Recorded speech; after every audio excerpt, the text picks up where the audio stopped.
Okay. So last week we completed chapter 6. So anyone remembers any pointers from chapter 6? Anything? What is chapter 6 all about? Or whatever the last class points we discussed. Anything? Yeah, You've been given the job of writing notes. okay. Okay. That make me admin so I can send the last class. Okay. So anyone remembers any points? Detachment. Okay. Should not be detached. Detachment not be there.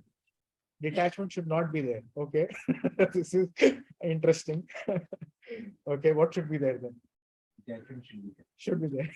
Okay. Any other points? Detachment में बात की बस.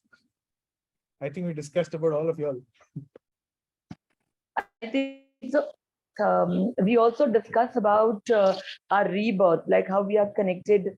We are born little bit, little seva that we do in this birth, how it is carried forward, and then how we are born in the family. We are gifted with it, and we are born in the family who are actually connected with this. Excellent. Yes. So if you are practicing Krishna consciousness means what? We've done what? Earlier we have done the same thing and we are continuing the same thing. Correct. And anyone chanting even one Hare Krishna Mahamantra, he has gone through all the scriptures, right? He has gone through all the holy places, taken bath in all the holy places, right? He's done all the yagyas possible, and then he's able to chant one Hare Krishna Mahamantra. So congratulations, you all have already done all of this, right? And if somebody is in his previous life, if he was a yogi, so Arjuna is asking the question, what happens to a yogi who's not able to complete, his or is not able to perfect his life in this very lifetime? So for that person, Krishna says he continues from where he left off, right? And there are two scenarios, right? Somebody who has just started and immediately left, right? What happens to that person?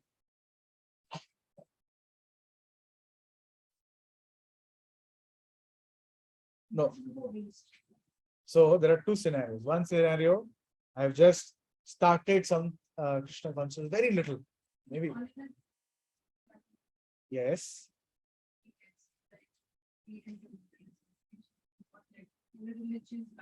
Okay. And उसके पहले क्या होता है? Okay, rebirth तो है. Yes. Yes.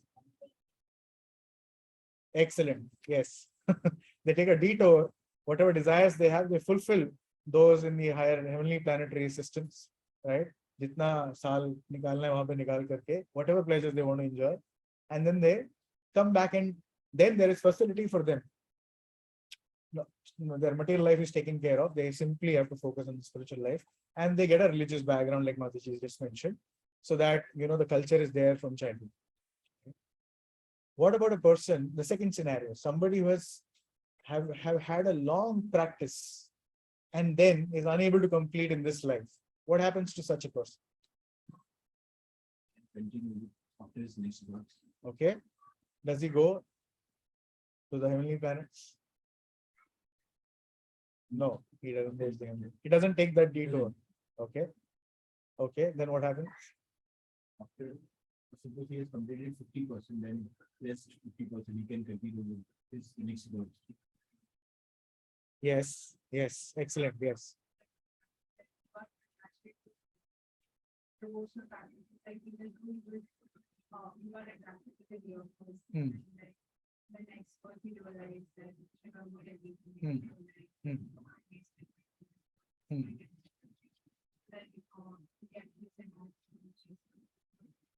Perfect, yes. So example of Jad Bharat is very, very prominent, right? Jad Bharat, Maharaj Bharat actually was in the Bhava stage. There are 9 stages, starting from Adav, Shraddha, Sadhusan, Bhajana Kriya, Anartha Nivriti, Nishtha, Ruchi, Asakti, Bhav, and Prem.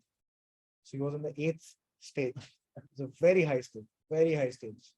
So such at such a stage, actually, normally people don't fall down. But Kṛṣṇa, he wants to set examples for us.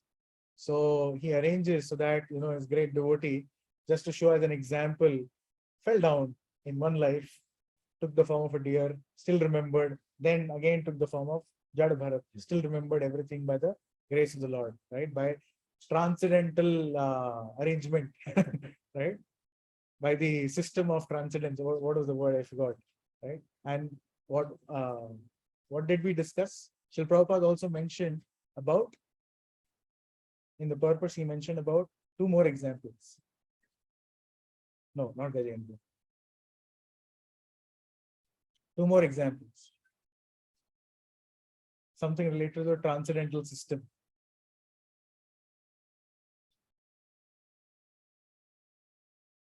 So Kali Yuga memory means writing. If you write, even though you may not refer back the notes, but since you've written, you'll remember the next time. So therefore, Vyasdev put it down in writing for us. So 2 more examples are Srila Prabhupada himself and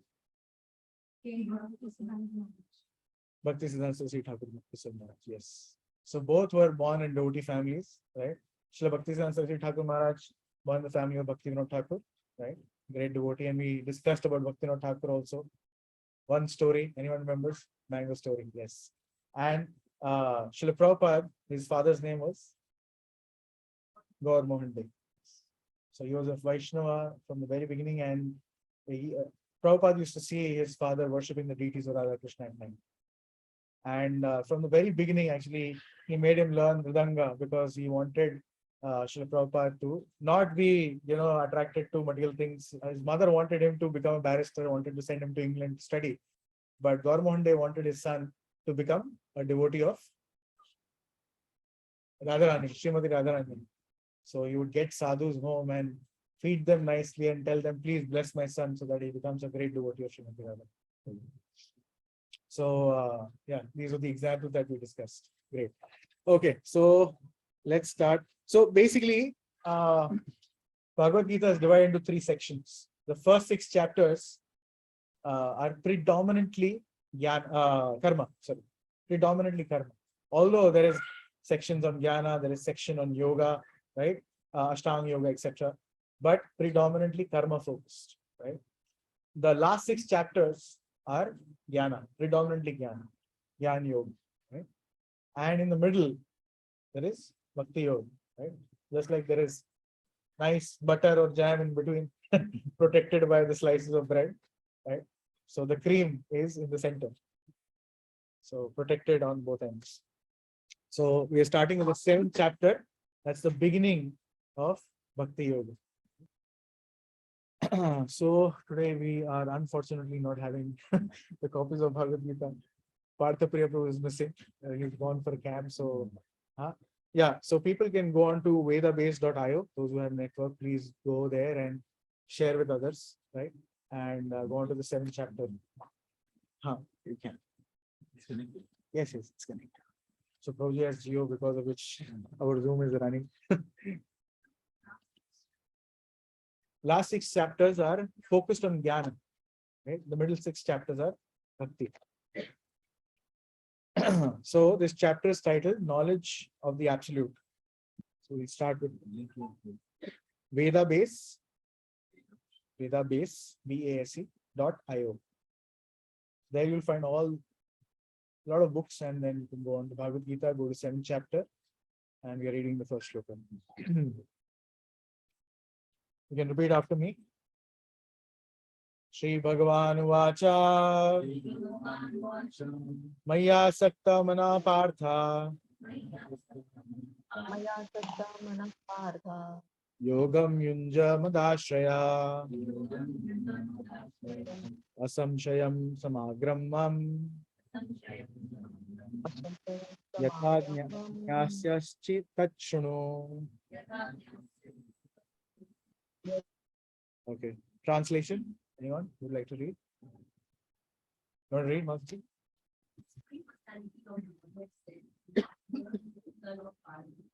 Pṛthā. Oh, son of Pṛthā.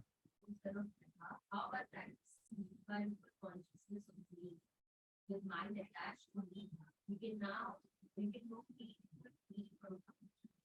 So in the previous chapter, right, Kṛṣṇa is explaining Ashtanga Yoga, right? And he details out what is Ashtanga Yoga, how it is to be performed. Then he is describing sadhana, siddhi, etc. Then Arjuna is asking, what about somebody who cannot complete, etc. Then Kṛṣṇa says, okay, he gets birth in good families, etc. And then he concludes, right? So Ashtanga Yoga, the last shloka of the 6th chapter, right? Yoginam api sarvesham madgaten antaratmana shraddhavan bhajate yo mam swame yukta tamam. So Krishna's, before that, Krishna is saying, in all circumstances, Arjuna, be a yogi, right? And then he declares who's the topmost yogi. And the topmost yogi is a bhakti yogi. That's the connection between 6th chapter and the 7th chapter. And now he starts describing bhakti yoga. So the Supreme Personality of Godhead said, now here, O son of Pṛthā, how by practicing yoga in full consciousness of me, with mind attached to me, you can know me in full, free from doubt. Purport. In the 7th chapter of Bhagavad-gītā, the nature of Krishna consciousness is fully described. Krishna is full in all opulences, and how he manifests such opulences is described herein. What all opulences the Lord has? 6 primary: fame, power, name, fame, power, wealth, knowledge, beauty, renunciation. So these are 6 opulences, Shad Aishwarya, right? Aishwaryasya Samagrasya, right? The person who has all these 6 opulences in full is the Supreme Personality of Godhead. Right? So he manifests such opulences and is described here. All 4 kinds of fortunate people who become attached to Krishna and 4 kinds of unfortunate people who never take to Krishna are described in this chapter. So we study ahead. What are the 4 kinds of fortunate people who get attracted to the Lord? And what are 4 kinds of people who never, or who typically don't get attracted to the Supreme Lord? In the first 6 chapters of Bhagavad-gītā, the living entity has been described as non-material spirit soul, capable of elevating himself to self-realization by different types of yogas, right? We are arranging this Bhagavad-gītā class for, right, all of us human beings, right? Dogs are not allowed here, right? No pets, right? Or, some cow or some bull cannot sit and hear and understand, right? So the human form of life is very rare. And the only purpose for a human form of life is self-realization, right? So we can understand in this form that how we are, not this body, but we are spirit soul. We cannot give this information to the dog, right? We can, if somebody, if say, for example, you're suffering, or if somebody hits you, right? You can say, hey, why did you hit me, right? Or you can question, why am I suffering? What is the root cause? You can analyze, you can try and figure out why are you suffering. Right? That's not possible in dog's form, right? You hit a stone to the dog घूम के थोड़ी बोलेगा, sir क्यों मारा? ऐसा नहीं बोलेगा, correct? So, yeah, the living entity has been described as non-material spirit soul, capable of elevating himself to self-realization. So our purpose of this human form is self-realization by different types of yogas. At the end of 6th chapter, it has been clearly stated that the steady concentration of mind upon Kṛṣṇa, or in other words, Kṛṣṇa consciousness, is the highest form of all yoga. 6th chapter, last yoga, which we just quoted. By concentrating one's mind upon Kṛṣṇa, one is able to know the absolute truth completely, but not otherwise. Impersonal brahma-jyotir or localized Paramātmā realization is not perfect knowledge of the absolute truth because it is partial. So I've given this example several times. So there is a village, and for the first time in that village, a train is supposed to come. Nobody has seen a train. You know this example? Okay. So nobody has seen a train. So they appoint 3 people, right, to go and check what is the train and come back and report to the entire village. So all 3 of them are standing at the station, newly made station, right? And they're waiting for the train. So suddenly, after some time, from far, there's a huge light. So one guy runs, oh, I've seen a train, I've seen a train. It's a big light. Okay? He explains it to the villagers. Then the other two are still waiting. The train comes a little ahead, and now it's making a sound, the horn sound. And the front section of the train is visible. Next guy runs. Oh, I've seen a train, I've seen a train. It's a rectangular thing. There is some glass, there is a big light on top, and it makes a specific sound. Okay. The third person waits till the train arrives completely to the platform. He checks all the compartments and comes back and narrates what is the train. Right? Who said the truth about the train? All three. All three were right. Correct? But was the knowledge complete in all three? The last one had the complete knowledge. The first two had some partial realization or understanding of what is the train. Right? Similarly, Supreme Personality or actually the absolute truth is known in three features. Right? Vadanti tat tattva vidas, tattvam yadnanam advayam, brahmeti Paramātmēti, bhagavāneti shabdate. Right? Supreme absolute truth is known in three features: Brahman, Paramātmā, and Bhagavan. Brahman is, people consider the absolute truth to be some light, some energy, right? That's Brahman feature. Then there is Paramātmā. They understand that, the absolute truth is present in every single atom, in everyone's heart. He's everywhere. Even that shloka is going to come ahead. Sutra Mane Ganai. Yes. And the last person, Bhagavan realization, which is he understands that Kṛṣṇa is a Supreme Personality of Godhead. He's a person. And he also understands that one of his expansions is Paramātmā. He also understands that the effulgence from the body of Kṛṣṇa is actually the brahma-jyotir, which the Brahmavadis are understanding, it's energy or some light, etc. So he has full realization or understanding of the absolute truth. So here, therefore, Kṛṣṇa is saying someone can know me in full if he concentrates his mind upon me. Okay. Impersonal brahma-jyotir or localized Paramātmā is not perfect knowledge of the absolute truth because it is partial. Full and scientific knowledge is Kṛṣṇa, and everything is revealed to the person in Kṛṣṇa consciousness. In complete Kṛṣṇa consciousness, one knows that Kṛṣṇa is ultimate knowledge beyond any doubt. Different types of yoga are only stepping stones on the path of Kṛṣṇa consciousness. One who takes directly to Kṛṣṇa consciousness automatically knows about brahma-jyoti and Paramātmā in full. By practice of Kṛṣṇa consciousness yoga, one can know everything in full, namely the absolute truth, the living entities, the material nature, and their manifestations with paraphernalia. So what does this mean? This means that one who knows Kṛṣṇa, right, he has crossed all the levels of yoga. Directly, agar koi le leta hai, so he understands all the previous levels also, right? And Kṛṣṇa is basically the Supreme Personality of Godhead, right?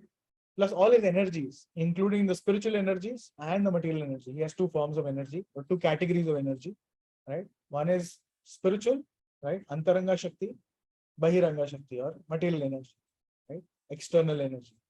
So everything around us is actually energy of the Lord. So a pure devotee, he sees, this wire or this laptop, energy of the Lord, let me use it in service of the Lord. That is the vision of a devotee who is practicing Kṛṣṇa consciousness or is advanced in Kṛṣṇa consciousness. Right? He will try to utilize everything, spiritualize, re-spiritualize actually, right?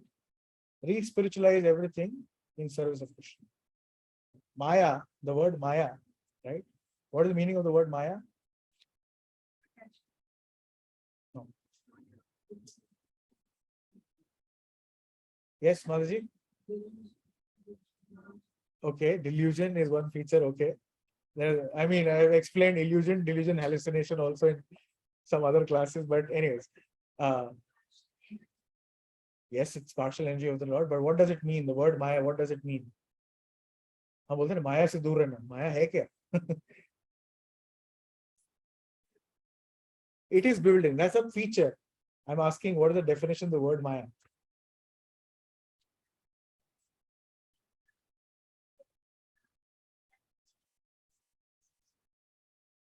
Okay. Okay. Okay. I'm looking for the definition, the Sanskrit definition of the word Maya. Yeah. That's like an explanation, but yeah, okay. Maya means that which is not. If you just translate, right, that which is not, right, which is not real, or which is not. Actually, it's real in one sense because it's the energy of the Lord. But like somebody said, illusion, right? You mentioned illusion, right? So it's not factual. It's like almost like a drama, correct? That's Maya. That's one understanding, right? So the other definition is not knowing how to use something in service of Krishna. Because by this description, we understand everything around us is energy of the Lord, right?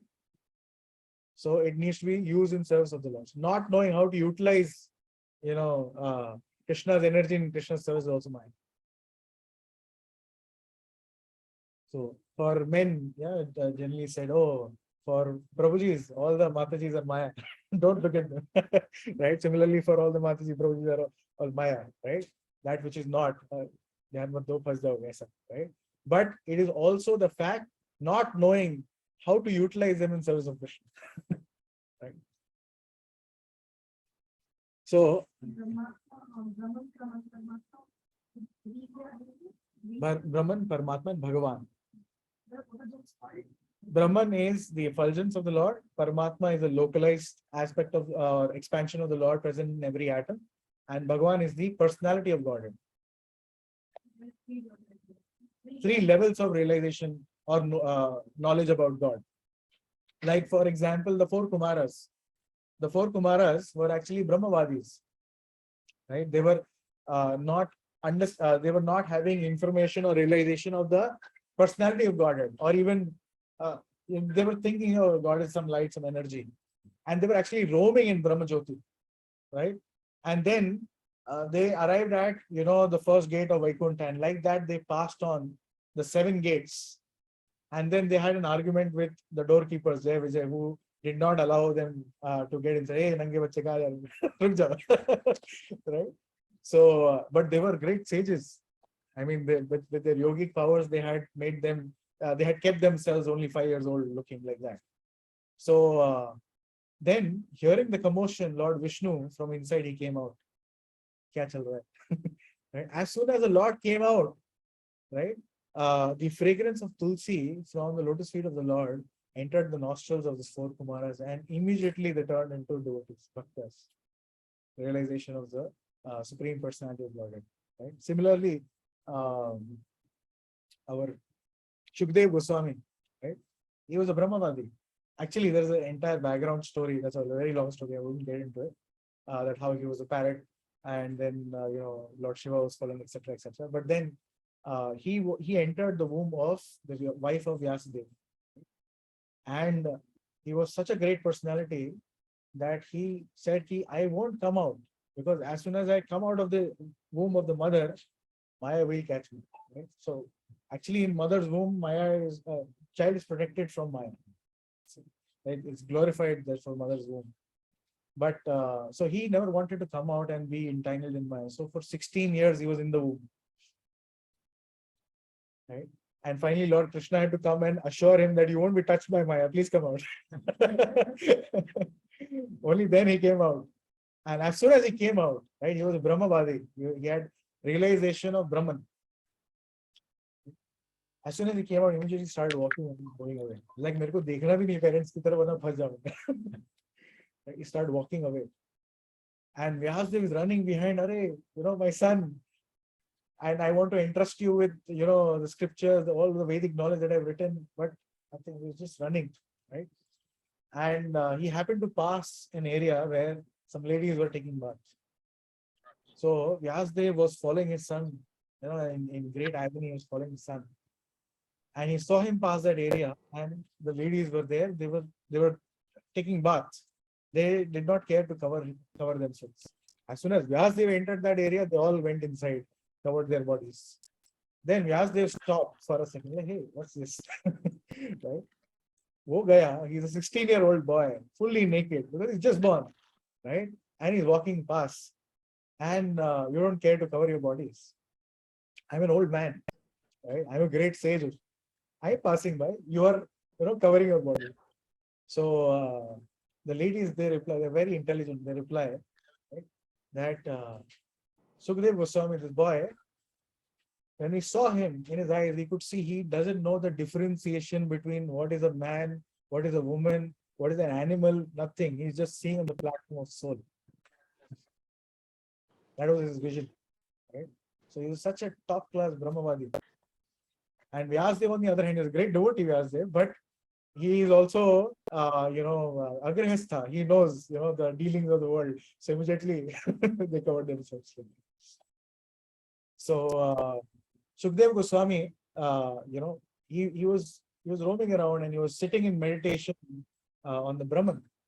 And Vyasadeva very expertly he asked all his students to memorize a few shlokas from Srimad Bhagavatam, right? And they were going in the forest to cut wood and that. And they were reciting these shlokas. And two of the shlokas, attracted the heart of Sukadeva Goswami very much. Right? One describing the beauty of the Lord, Barha Pidam Natvar Vapu Karnayo Karnikaram Vipravasha Kanaka Kapisham Vaijayanti Chamalyam Nandran Venu Adhar Sudaya Pura in Gopa Vrindai Vrindaranya Swapadaramanam Pravishad Gita Kirtan. So it's described that how Kṛṣṇa he wears a peacock feather, Barha Pidam Natvar. He's like an actor. Natvar means, right, king of the actors. So he's like on the stage, ready to perform always. Karnayo Karnikaram. He has a white color Karnikar flower, which is having, the center is like slightly golden yellow, and he keeps it on the edge of his ear like this, and he keeps from here. He shifts sometimes this ear and pulls out here, and sometimes this ear like that. Vipravasha Kanaka Kapisham, right? His garments or his dhoti is like golden and lightning. Vaijayanti Chamalam. He wears a garland which is made of 5 different kinds of flowers. Right? Randhran Venu Adhar Sudaya. He plays on his flute, right, when he passes through the forest. Pura and Gopavinda with all his friends, Gopavinda, right? Randhran Venu Adhar Sudaya, Pura and Gopavinda, Vrindaranya Swapada Ramanam, right? So Pravishad Gita Kirtan. And he's decorating the forest of Vrindavan, the land, with footprints, his footprints, which has 19 symbols. Both footprints together have 19 symbols, right? And and all the sakhas or friends of Kṛṣṇa, they're glorifying Kṛṣṇa's activities. So this description of beauty of the Lord. And there's another shloka which basically describes how Pūtana, who came to kill Kṛṣṇa, right? He delivered her also and gave her the position of mother. She fed him her breast, which was filled with poison, right? But because she acted like a mother, just the act of trying to feed him, right? So he gave him, one who came to kill him, he gave him the position of mother in Golok. Right? Not Vaikuntha, not anywhere else. Golok. See that? So how merciful is that Lord? What to speak of, devotees who are lovingly trying to serve him. What to speak of their fortune. So these two shlokas attracted the heart of Sukadeva Goswami. So immediately he said, kahan se ye? Where is it from? So, all the students described that this is written by Vyasadeva. Vyasadeva is my father. You turn Mara Siddha. Vyasadeva ke paas. And learned the entire scriptures, including Srimad Bhagavatam. And then later we know how he delivered that to Parikshit Maharaj. Okay. While we are waiting. Where were we? Okay, so one should therefore begin yoga practice as directed in the last verse of the 6th chapter. Concentration of the mind upon Kṛṣṇa, the Supreme, is made possible by prescribed devotional service in 9 different forms, of which Shravanam is the first and most important. So we can perform devotional service in 9 different forms. Navada Bhakti, right? Navavidha Bhakti. Okay, sending. Okay. It's called Navavidha Bhakti. Can anyone say what are the 9 angas or 9 processes of devotional service? Anyone knows? Shravanam, Kirtanam, Vishnu Smaranam. Anyone? More? Pada Sevanam, Archanam, Vandanam. Anyone else? Anyone else? Dasyam, Sakyam, Atma Nivedanam. Right? Can you translate all three of you all? Okay. Yes. Correct. Pada Sevanam. Archanam, Vandanam, Dasyam. Pada Sevanam is massaging the lotus feet or serving. Yeah.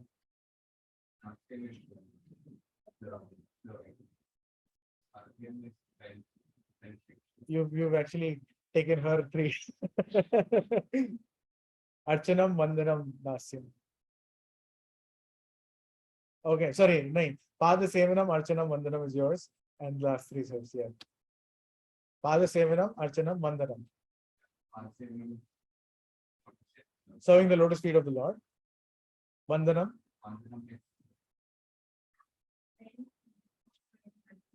Vandanam is offering obeisances. Archanam,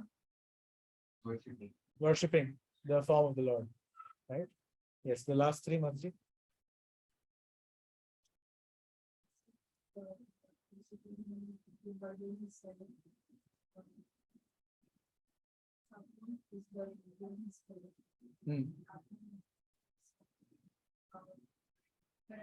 Everything. Yes, you'll know examples of these.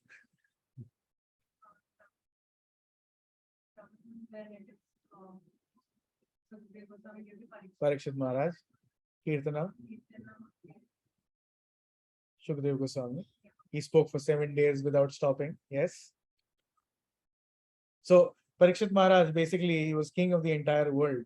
He retired very early age, and because he was cursed by the son of a Brahmana to die in 7 days. So he came to the banks of Ganges to understand what should I do? What is the best thing to do? So then on that scene with all the different sages, there are thousands of sages, arrives Sukdev Goswami, right? We heard the story of Sukdev Goswami, right? What a personality he was. After learning Bhagavatam, he was like, so he came in the scene, and then he spoke Bhagavatam for 7 days, 7 nights, without food, without water, without stopping. And Parikshit, so he's an example for Kirtana, glorifying. Kirtan means glorifying the Supreme Lord. And Parikshit Maharaj is an example of hearing, because he heard without stoppage. There is a point in the Bhagavatam where Shukdev Goswami, he stops and he asks, aren't you tired? Right? Do you want to eat something, drink something? Right? So Parikshit Maharaj says, no, what you are giving, is completely satisfying all my senses. So please continue like that. So non-stop. Right? So Shravanam Kirtanam dance, yes. Prahlad Maharaj, yes. He was constantly remembering the Lord, yes. Pada Sevanam. No, sorry, Pada Sevanam. Lakshmi Devi, okay. She is always massaging or serving the lotus feet of the Lord. In fact, I'll just add one more thing. So the Brajvasis are very beautiful examples of Pada Sevanam. Akrurji is also, Akrurji is actually Vandanam. But these Brajvasis, what they would do, Kṛṣṇa, he would, play around all over Vrindavan, he would play, right, with his friends. And he would leave his lotus footprints with different markings all over Vrindavan. So all the Brajvasis, including the animals and insects and the birds, they would never step where Kṛṣṇa stepped. They would preserve, Hare Kṛṣṇa ne step kiya, pura marking hai. They would actually worship flowers ke saath mein, and they will do aarti and everything like that. So the entire Vraja was filled with, the lotus footprints of Kṛṣṇa like that. So there's a very good example of Pada Sevanam as well. Pada Sevanam, then Archanam, Pṛthā Maharaj. Vandanam is Akrurji. Yes, last three, Mataji. Dasyam, Hanumanji. Bali Maharaj. Sakyam, Sudama. Arjuna, Sudama. Great. So these are 9 different processes for worshipping the Lord, or remembering the Lord like that. And of course, to remember the Lord, right? the principle, king of all principles is always remember Krishna. And second king of principles is never forget Krishna. So, so for this, we have, like we were discussing even last week, right? Krishna's name, his form, right? Description of his form, we can hear, we can meditate, his pastimes, right? All his different friends, so many things, right? Okay. Yeah, concentration of the mind upon Krishna the Supreme is made possible by prescribed devotion service in 9 different forms, of which Shravanam is the first and most important, right? So we also see from the example of Rukmini Devi, right? It's in Krishna book, how she heard about Lord Krishna.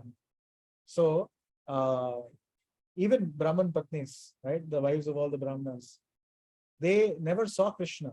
They just heard.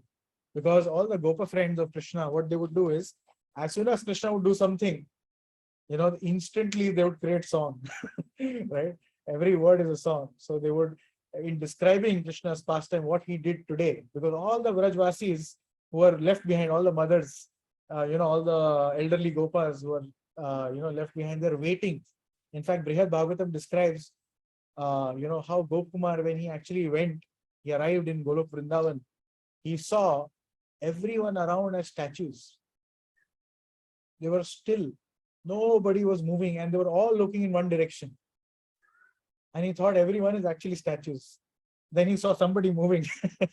So he realized, oh, these are people, right? And he asked, because he's also constantly wanting to meet Krishna. Like, have you seen Krishna?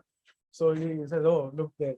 So from far off, there is a cloud of, dust, which is, very, very distant.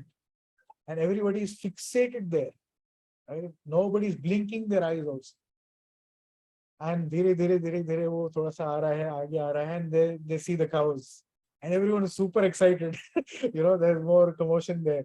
And then as soon as, little bit ahead, they see Krishna, half of them are fainting, right? In ecstasy, seeing Krishna, right? So this is the situation, how they wait for Krishna. Every day. They're fainting, seeing Krishna, right? And as soon as Krishna is coming little ahead, Krishna sees Gopkumar, who has just entered Golok Vrindavan. So he is also in ecstasy. Krishna from the other side starts running. Any Jivatma who comes from the material world and goes back to Golok, as soon as he enters, this is how Krishna welcomes him. He runs, full speed, he runs towards him. So he is running towards Gopkumar, and Gopkumar also, he is like a madman running towards Krishna. And before he could reach, Krishna faints, right? And all the other Brajvasis who are like, excited and waiting, they are like, who's this fellow? Because of him, Krishna fainted. They are all accusing him, and he is also fainted. So he gets up and he says, everybody is accusing me. And then Krishna is not getting up. So, Balramji, he says, Gopkumar, go and whisper in Krishna's ear his name. So Gopkumar, like Krishna, he calls out. So Krishna then gets up, right? And then he embraces Gopkumar and cries, and like, where were you? I've been waiting for you. Right? So this is how Krishna welcomes. So this begins with Shravanam. Sorry, we were at the point of Shravanam. So how Rukmini Devi or even the Brahman Patnis, they heard about Krishna. They did not see Krishna. And just by hearing, they develop love for Krishna. Just start. Okay. So therefore, Shravanam is the most important aspect. Because of Shravanam, right? When you hear nicely, then you are able to do Kirtanam nicely, right? When you hear the glories of the Lord, then you're able to glorify. Without hearing, how can you glorify? Right? And then when you hear and glorify, then you are able to remember. So the Lord therefore says to Arjuna, Tat Shrunu, hear from me, right?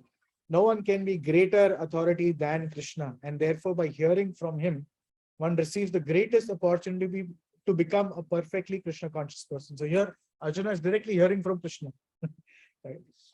One has to therefore learn from Krishna directly or from a pure devotee of Krishna and not from a non-devotee upstart, puffed up with academic education. Right? There are people outside who know Bhagavad Gita back and forth. Right? They'll tell you any shloka you want, right? But they may not be necessarily devotees of Krishna. So they may extort their academic scholarship, etc. But we should not learn Bhagavad Gita from. There's a famous story, I think, narrated several times, of the Brahmana in South India who Chaitanya Mahaprabhu met, who was illiterate, was still struggling to read Bhagavad Gita. वो book भी उल्टा पकड़ा है, right? And he was crying. So Chaitanya Mahaprabhu saw, there were other Brahmanas who were making fun of him. Chaitanya Mahaprabhu saw he's in ecstasy crying. So he asked him, why are you reading like this and why are you crying? So he explained that, oh, my Guru Maharaj has given instruction to read Bhagavad Gita every day. I am illiterate, but still I try every day, try to read Bhagavad Gita. Somehow or the other, I finish the entire thing in one day. And so he said, but what are these tears? Why are these tears? So he says, when I see Krishna, when I understand that Krishna is the Supreme Personality of Godhead, but he is ready to become Sarthi. Sarthi is not a very high position, right? Sarthi means the person who's the Rathi or Maharathi, right? He is actually controlling the Sarthi or the Ratha by his feet, right? Because there is a war, there is so much sound of big weapons, nuclear weapons being shot here and there, right? So he cannot say ki left maro, right maro, right? So how is he controlling? How is the Maharathi controlling the Sarthi? Both the feet are on the shoulder. When he presses right, this direction. Presses left, this direction. So when the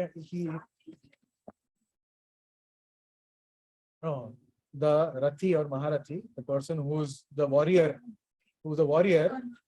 Arjuna was a warrior and Krishna was a Sarthi. So Arjuna had his feet on two shoulders of Krishna. So that kind of position. Yes, that's how the Sarthis would operate in a war because of so much noise, right? So so he's saying that when I understand that how Krishna has taken this humble position, right? He's such a Bhakta Vatsala. He's so sweet and so loving towards his devotee. So tears come from him. So therefore, we should understand. And Chaitanya Mahaprabhu said, you have understood Bhagavad Gita perfectly. Right? जो तुम्हारा मजाक उड़ा रहे कुछ नहीं आता है. They may be scholars, but they don't know nothing. But you have understood Bhagavad Gita perfectly. And we can understand how the importance of following instructions of spiritual master. Just because on the order of his spiritual master, he started doing this, over a period of time, he had this realization that Chaitanya Mahaprabhu himself personally met him. So we may think that, oh, we are great devotees sometimes, and अरे मैं तो बहुत शास्त्र पढ़ लिया. I know so many things, or I've been in devotion since 20 years, 30 years, or I'm born in a devotee family, right? I am expert at giving classes, I'm expert in kirtan, I'm expert in dancing, right? We may think like that. But till the time you're not following the instructions of spiritual master, it says, Bahu Janma Kari Yadi Shravana Kirtana Tabu Tuna Pai Krishna Pade Premadana. You may go on chanting this Hare Krishna Mahamantra, for lifetimes after lifetime. Bahu Janma. Right? You can do Shravan Kirtan. You can hear and chant. Tabu Tuna Pai Krishna Pade Premadana. Why? Because you have not followed the instructions of the spiritual master. That is how important it is, right? Why are we here? Why are we in this material world? We are in this material world. We were in the spiritual world with Krishna, right? We are right now in this material world because of disobedience, right? Disobedience. We wanted to enjoy separately, right? That's one of the reasons we, right? And we don't directly fall. We fall step by step, ek karke, from Golok to Vaikuntha to brahma-jyotir to becoming Brahma of some universe, then more.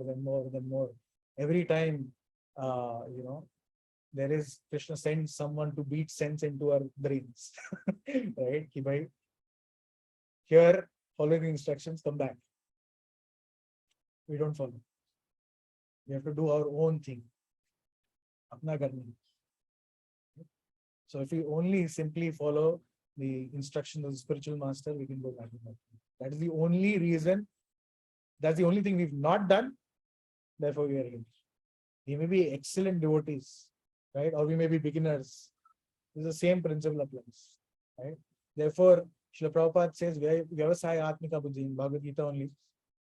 I think in the second chapter, there's a description of the Sloka, Vyavasaya Atmika Buddhi. And Prabhupada translates, as per Vishwanath Chakravarti Thakur's translation, which means single-pointed focus on following the instructions of the spiritual master.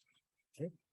Kṛṣṇa, spiritual master, is representative of Kṛṣṇa, right, in the material world. He's a representative of Kṛṣṇa in the material world.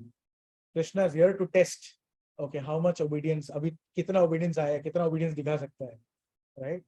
So he sends the spiritual master as a representative to give you instructions, right? Spiritual master's heart is Vrindavan, right? Because Kṛṣṇa is personally present there. All the senses of the spiritual master directly controlled by Kṛṣṇa himself, right? So whatever instructions come out of the mouth of the spiritual master is instructions from Kṛṣṇa. And whatever kind of relationship you develop with your spiritual master is the relationship you are developing with Kṛṣṇa. That is the most direct form of relationship you can develop. And if Kṛṣṇa finds obedience, sincerity towards spiritual master, he'll take you back. Simple for me. So we may think we know everything. Arey, humne to padh liya hai, sab kar liya hai. Right? Till the time you are practically following the instructions of Guru. Okay. So we finish this purport and then we end. One should therefore begin yoga practice as directed in the last verse of this chapter. Concentration of mind upon Kṛṣṇa, the Supreme, is made possible by prescribed devotional service in 9 different forms. Oh, we read this, sorry. My bad. In Srimad Bhagavatam, this process of understanding Kṛṣṇa, the Supreme Personality of Godhead, the absolute truth, is described in the 2nd chapter of the 1st canto as follows. Right? Okay, we won't get into reading the entire sloka, we'll read the translation. To hear about Kṛṣṇa from Vedic literatures or to hear from him directly through the Bhagavad Gita is itself righteous activity. And for one who hears about Kṛṣṇa, Lord Kṛṣṇa, who is dwelling in everyone's heart, acts as best wishing friend and purifies the devotee who constantly engages in hearing of him. This is a very famous sloka. Shrunvatam swakatha Kṛṣṇa punya shavana kirtana hridyantastoya bhadrani vidunoti sarachita. Right? So Kṛṣṇa does special cleaning of the heart when he hears his own names and katha. As he hears more and more about Kṛṣṇa from Bhagavatam and from devotees, he becomes fixed in devotional service of the Lord. By development of devotional service, one becomes freed from modes of passion and ignorance, and thus material lust and avarice are diminished. When these impurities are wiped away, the candidate remains steady in his position of pure goodness, becomes enlivened by devotional service, and understands the science of God perfectly. So step by step, how, from Shraddha to Sadhu-sang to Bhajan Kriya, we start practicing devotion. Bhajan Kriya to Anartha Nivritti, lust, greed, anger, all these things, they are washed away from the heart, right? And Bhajan Kriya to Nishtha, Ruchi, Asakti, Bhava, and Prema, further stages. So one becomes fixed in the position and enlivened by devotion service and understands the science of God perfectly. Thus, Bhakti Yoga severs the hard knot of material affection and enables one to come at once to the stage of Asamshayam Samagram, understanding the supreme absolute truth of Godhead, personality of Godhead. Therefore, only by hearing from Kṛṣṇa or from his devotees in Kṛṣṇa consciousness can one understand the science of Kṛṣṇa. So we'll stop here. Thank you very much. And any questions, any reflections? So question, that's doubt. Reflection is anything you heard today that stuck, right? Kuch bhi aisa jo dimag mein chipak gaya, right? Which you like, which you're taking back from the class.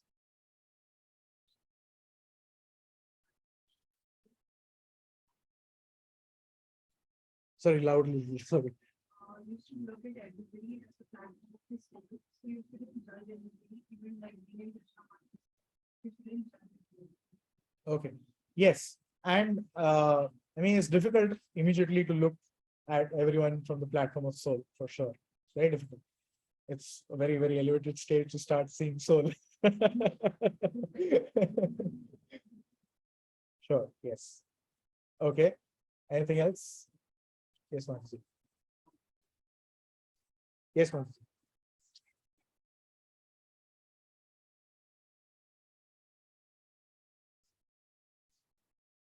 Yes, that's the king of all principles. Yes.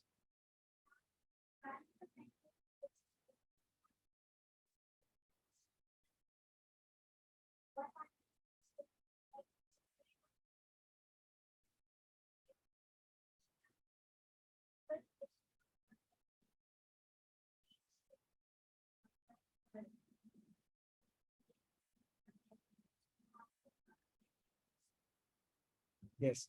So, when we are hearing of Krishna, or when we are reading something, or even some shloka from Bhagavad Gita, Rasoham Apsukante, for example, I'm, the taste of the water, I'm light of the moon and the sun. Each chapter mein aage aayega, right? So, immediately one has to develop this practice, right? To consciously, ऐसा automatically नहीं होगा, right? Automatically भी होता है बहुत बार that we instantly remember something and connect, right? Mataji is smiling, she must be having some 10 examples of this in her life, right?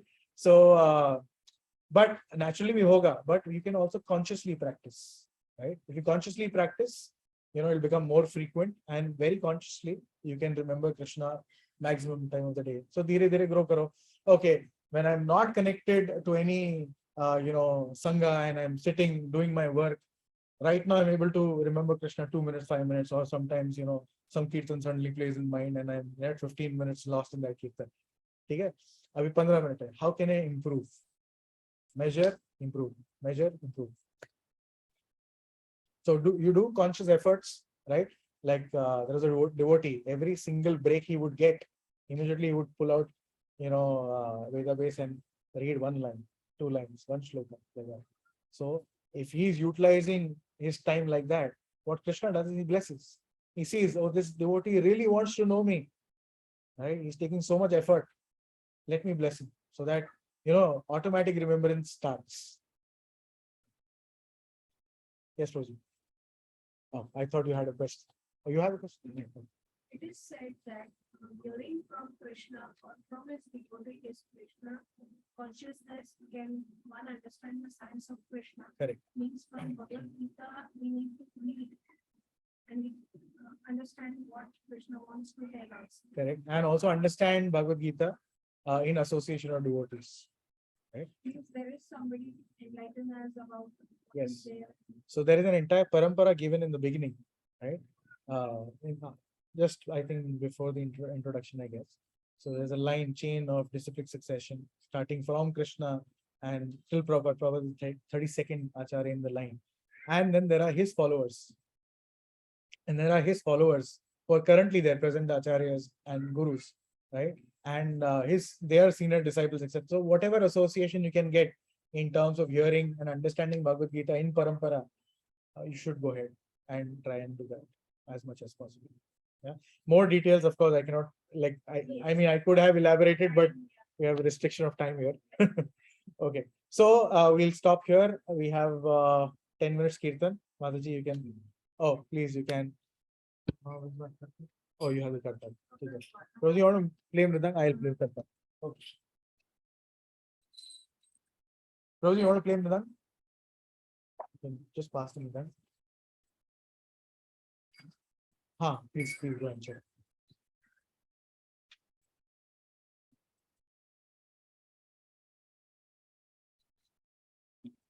Just stop this.